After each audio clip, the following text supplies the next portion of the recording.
Investor and philanthropist George Soros has handed over control of his $25 billion business empire to his 37-year-old son, Alex Soros. That's according to the Wall Street Journal.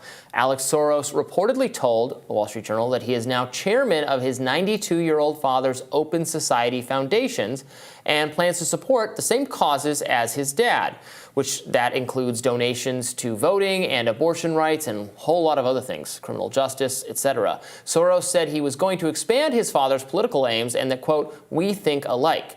But he said, in comparison, "I'm more political."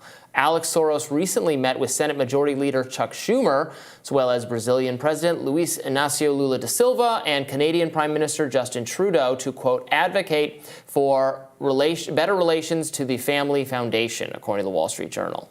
Soros' son also reportedly said the Democratic Party needs to be better about being more patriotic and inclusive, and that just because someone votes Trump doesn't mean they're lost or racist. According to the Wall Street Journal, people close to George believe that Alex's older half-brother, Jonathan, was set to take over his father's business empire, but then a falling out took place. Well, by the time I'm 37, I would love to inherit billions and billions of my father's money. Also, check out that age gap. Soros Sr. was active, he had a little bit of a late in life, because he's in his 90s. Yeah, yeah. And that guy is the son, not a my grandson. age. Yeah. It is interesting. Yeah, so look, it's interesting that there was a presumed heir that is not the one that's going to be taking over. I think substantively it doesn't sound like much is going to change in terms of the big ticket priorities of the Soros dollars philanthropy. However, it is interesting to hear that now that George Soros, the heir, is more political, but also in a way that seems to be not in a kind of liberal leading direction. And by liberal, I mean like capital L, capital D Democratic Party, where there is this never Trumpism that has taken over the party. What he sounds like is more of a leftist perspective that says, you know, there is a populist movement to be building towards some of these objectives, and alienating working class voters simply because they voted for Trump and stigmatizing them unnecessarily is not necessarily conducive to that goal. I read his is more political. I could be wrong. My reading was that means he cares more about Democrats, electing Democrats, and might not be as interested in the policy-related causes of his father. So it was more about, he's more political in that he's in the literal game of politics.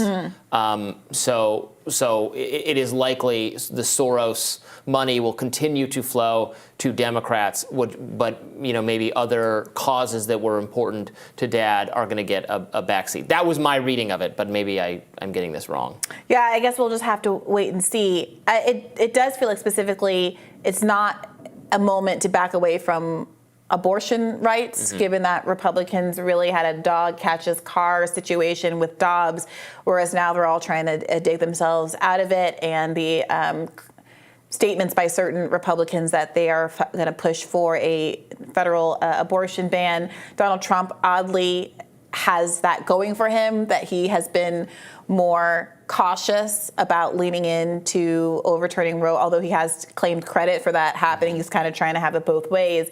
But it is certainly an issue that is doing very well for Democrats, that is largely the cause of their midterm success, or at least fending off the disaster that people anticipated midterms would be. And Soros funding certainly going to that particular cause, as well as voting rights issues, are really bread and butter for the Democrats right now. He is, given that the Soroses give just so much money, he is easily able to get sit-downs with important, influential Democrats around the clock anytime he wants. This is reporting from the Free Beacon that he was able to meet with Vice President Kamala Harris just last week. There's photos here of him with Nancy Pelosi, Harris, Biden. He's met with them repeatedly.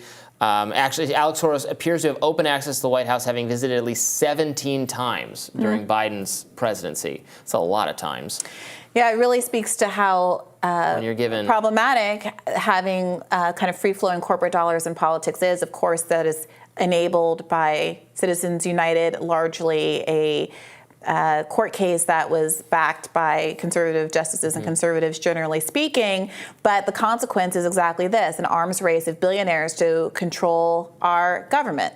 And we recently were talking about the scandal over Clarence Thomas's palling around with a different billionaire, real estate billionaire, Harlan Crow. And there were a lot of claims about how that wouldn't influence his jurisprudence, how no one should be concerned about it. But I think it is concerning there and it's concerning here. And if you are a principled person and not just someone who kind of politically, out of political convenience, talks about globalist or George Soros or whatever, but actually someone who wants there to be a real democracy where our political agenda is chosen by the people and not by whatever billionaire has more money or what might happen to align with your interests in certain cases, then you have to, in a bipartisan, non-political way across the board, be a part of a movement to put limits on how much spending can influence politics. He also has a beef with Taylor Swift. Why is that? Free Beacon report. Alex Soros led a consortium of investors who bought the rights to Swift's unreleased music for $300 million. Was that part of the dispute that she was having with her former producer? I'm not sure. It looks to me like Scooter Braun and his financial backers, 23 Capital, Alex Soros, and the Soros family have seen the latest balance sheets and realized that paying $300 million for my music wasn't exactly a wise choice and they need money, she said in 2020. My opinion, just another case of shameless greed in the time of COVID. So tasteless, but very transparent. That feels right. Taylor Swift is really winning these days. She obviously has had a lot of influence as there continue disputes over the Ticketmaster debacle and the monopoly they have over ticket sales in a way that really hurts artists from being able to profit from their own talents. She had the first glimpse of her kind of political nature came out of, I think, her documentary, which showed her fighting with her team, including her dad, about how open she was going to be about her political beliefs. I think because of an LGBTQIA law that was on the books or coming down the pike in Tennessee that she wanted to speak out against. And there was some question about whether it was going to hurt her career, and she didn't care, but her team did.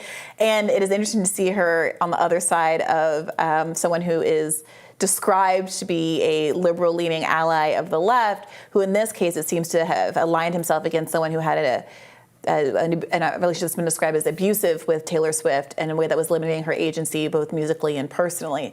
So I think this goes to, again, show this lesson that money obviously separates people, frequently separates people from their ideology and often speaks much louder than anybody's individual personal beliefs. Personal profit and those kinds of agendas tend to be louder than whatever anybody says in their heart or what's on paper. Soros has become such a target of conservative criticisms of democratic priorities, and because he has given tons and tons and tons and tons of money. $1.5 billion in 2021. Absolutely alone. out there trying to influence politics and policy.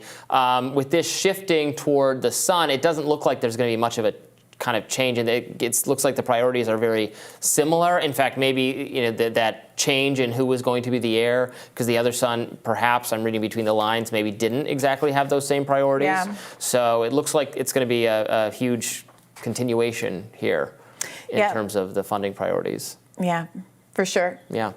All right, we will have more Rising right after this.